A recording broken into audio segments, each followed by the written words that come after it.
दोस्तों ही शहदाद कोट वासी मोहम्मद अजीब मक्सी है।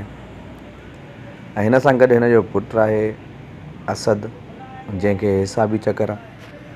हिन जो पीउ जो चवणु आहे त हिन खे 5 सालनि खां हिसाबी चकर आहे ऐं हिन खे असां भूपनि पीरनि फ़क़ीरनि ॾे तावीज़ फीणे दुआ धागे जे लाइ वठी वेंदा आहियूं ऐं हिन खे ईअं ई हथकड़ियूं हणी ज़ंजीरनि में जकड़े वठी वेंदा आहियूं। हिन ॿुधायो त जेकॾहिं हिन खे असां खोले था छॾियूं त हीउ पंहिंजे पाण खे नुक़सानु पहुचाए थो, घर जा थांव थिपा भञी छॾे थो, ॿियनि खे नुक़सानु पहुचाए थो।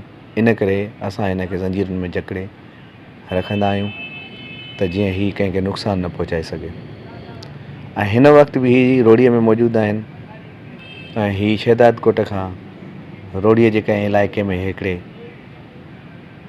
फ़क़ीर जेको तावीज़ ॾींदो आहे उन ॾांहुं वञी रहिया आहिनि ऐं हिननि जो चवणु आहे त मुसलसिल 5 सालनि खां तावीज़ धागा फीणा कराइण बावजूदि बि हिननि जे पुट खे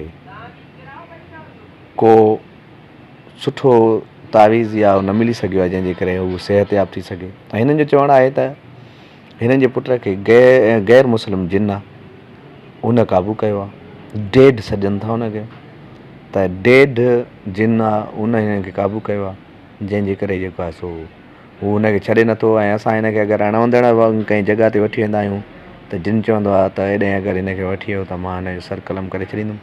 इन करे हीउ पंहिंजे पुट खे अहिड़ी कंहिं जाइ ते न वठी वेंदो ऐं हीउ पीरनि फ़क़ीरनि जे पोयां लॻल आहे।